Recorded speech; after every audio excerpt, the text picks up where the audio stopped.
Today's project is going to be mapping out what tools I want to put on my tool wall. I'm not just going to nail everything up willy-nilly. I want to actually try to have a plan and map out and draw out and get a good idea of where the tools are going to go and what they're going to look like before I actually put them up over there. And the shed is currently in a little bit of disarray. It's pretty hard to, I need to get back there. Come on. Okay, so I'm gonna measure this. I'm pretty sure it's 4 foot by 8 foot, but I want to double check. 43 inches tall, 8 foot wide. Send help. I've trapped myself. I gotta remember 43 inches. 43 inches.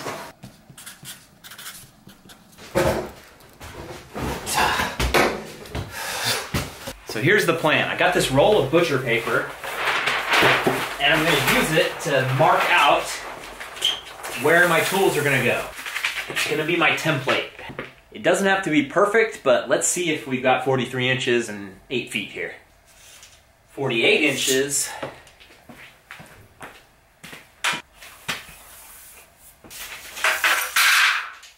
So now I'm gonna go measure out where the BKXC logo sits. I'm sure it's in the middle of both of these things, but I'm just gonna go measure. Ah, crap. That means I have to try to get through the mess here. All right, sweet. I also need to take those extra 5 inches off of the yellow piece. Remind me when I get back in. Let's go 13, 13, 39, 39.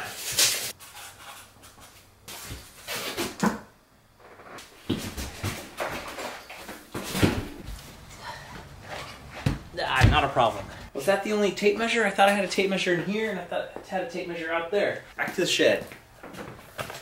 Yep, there's the other one. Yeah.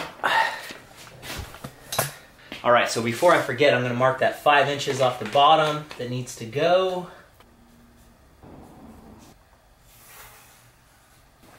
All right, so now 39, 39, 13, 13.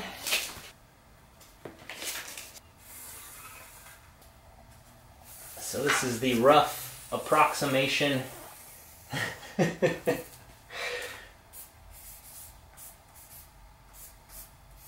So now I'm going to gather up all of my bike tools, any kind of tool that I think I will use in the shed, and lay them down here and start planning it out. It's getting messy in here. Right now I'm thinking that this tool wall will just be tools.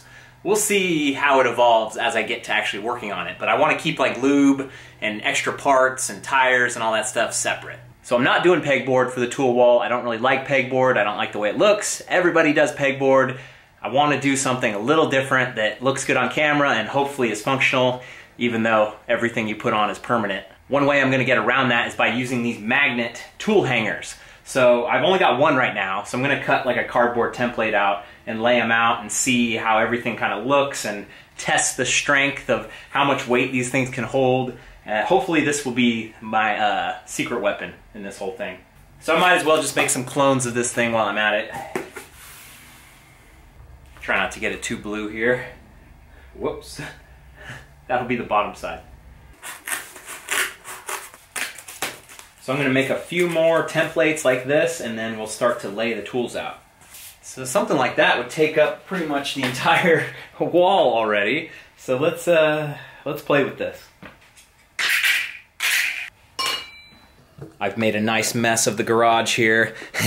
I've got my travel bag, dump that out. I've got random other stuff, dump that out, just so I can visualize it, even though it's not a good visualization here. And now the time has actually come where I need to buy a second set of tools for the road and not just, you know, swap these in, swap these out. That's kind of what I've been doing, just using one set of tools. So I'll make sure I get another set of Allen wrenches and pliers and that kind of stuff, so I don't have to dig through and trade stuff out and lose stuff. It actually doesn't seem like I have that many tools, so this is going to be interesting.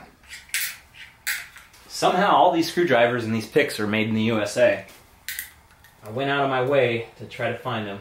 Craftsman and Channel Lock. Stay. This is, they're good. It's a rough draft. It looks like that'll work. One thing that I forgot is that there's a power outlet right here somewhere. I need to go measure and mark those off.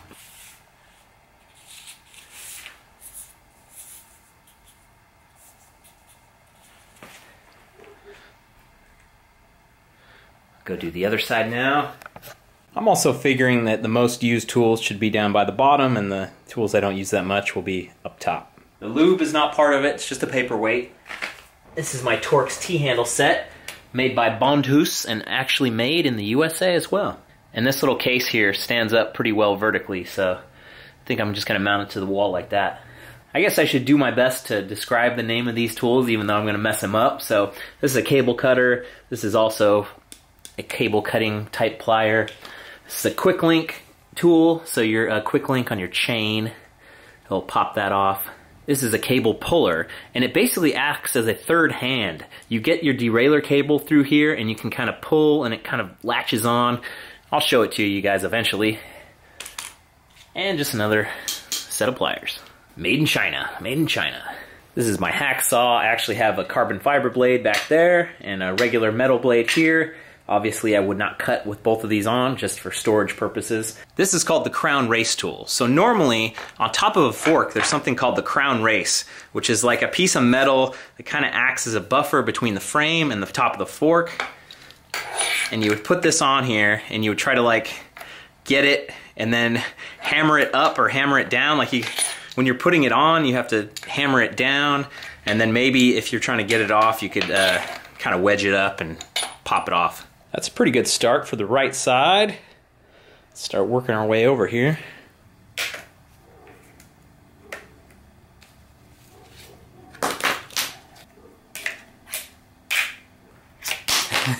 I'm going to come back to this section. This is kind of a catch-all miscellaneous. So I'm going to try to make this side and that side consistent with their spacing next to the outlet. That's actually a good way to start, of like just make this line up with the, make the magnet line up to the top of the outlet, and then get a similar distance, and hopefully it'll look decently symmetrical. 4 inches over here, 4 inches over there. That looks pretty good.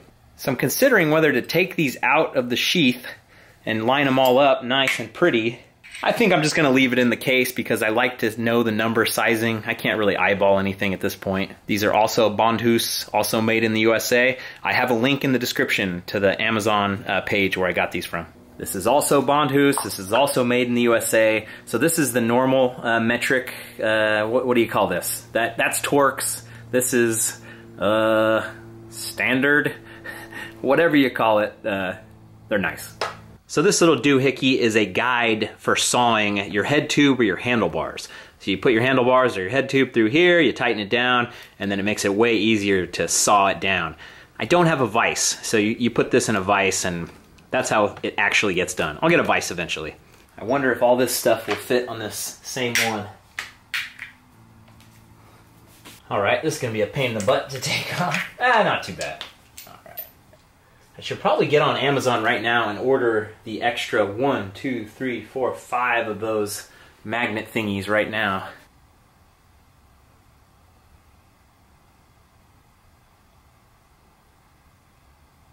This next row will be for my precise tools of measurement. My awesome Venza torque wrench from Amazon.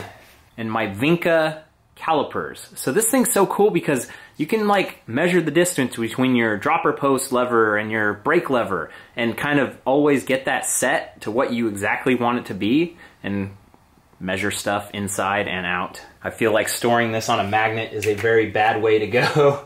I'll try to keep the electronic components out of its way. The torque wrench came with a bunch of sockets as well.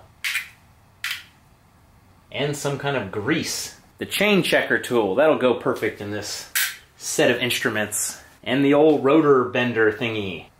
And now the bottom bracket tool, the pedal wrench. I have not used this pedal wrench in ages. Do you use a pedal wrench on flat pedals, I guess?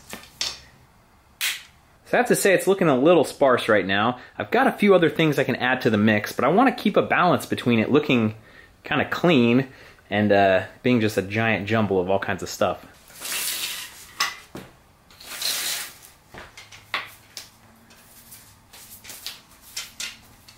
Okay, I'm feeling pretty good about the whole rough draft situation. I was able to actually lay everything out, get a visual on it.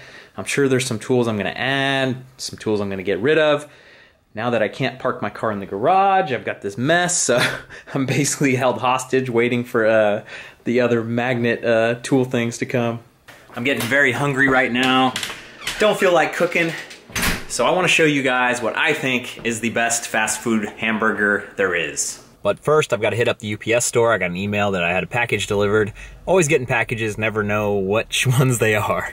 It was a box from Amazon.com, protein powder, and Logitech Brio cameras. I'm gonna get a couple of these cameras set up in the studio and see if they'll work, because, you know, they're all USB, and I have a feeling if I try to put 5 cameras in the studio, it's gonna mess up. So I'm gonna start with 2 or 3 and see how it goes. So one of the things I also just got is this little bad boy, which is going to be extremely hard to show off right now. But a couple videos ago, I was complaining about how I can always get changed in my changing robe, but I never have anywhere to stand. Like, I was going to buy like a floor mat or like a carpet sample. You guys had all kinds of suggestions, but this was a pretty cool little item on Amazon, and I'll show it off eventually. It's basically a circle that you can stand on while you're changing, and then it kind of pulls everything up, and you can wash it later. So one more side note before I reveal my all-time favorite fast food hamburger.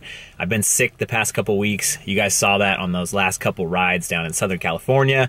Today is the first day in like 2 or 3 weeks that I've been able to fully exhale and not have that liquid crackling sound in my lungs, which according to WebMD is walking pneumonia. I had the flu for a couple days and then it just never got better. So finally, after a few weeks, I'm feeling better.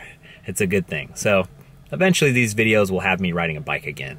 There it is, Habit Burger Grill, the king of fast food burgers, and this is as far as I can go because they play a lot of copyrighted music in there. That was fantastic. It's always fantastic. I always get the triple char burger, lettuce wrap, no tomatoes, no cheese, and some fries, and a cup of water. They call it a char burger, but it never has char on it. I hate overcooked burgers. I hate that carcinogenic, burned flavor on burgers, and the Habit Burger never has that. If you saw my little review of In-N-Out and how they do everything right except for the meat, the Habit does the meat right and pretty much everything else. They're not A+ on every single thing down the board like In-N-Out is, but they're pretty damn good. The first thing I do when I get my order is cover up the fries with a napkin because the heat seeps out of the fries a little too quickly. So the meat is just super juicy, and that's pretty much the best part, except for it gets all over your hands, it can get on your clothes. I've ruined a shirt or two by accidentally letting the meat sauce drip onto my stuff. By the end, it always gets down to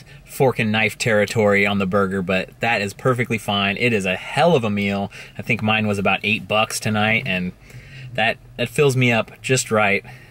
Love the Habit. Okay, that's as far as I'm gonna get on the shed today. I don't feel like I got very far at all, but it's one step at a time, one day at a time. Who knows what I'll get up to tomorrow.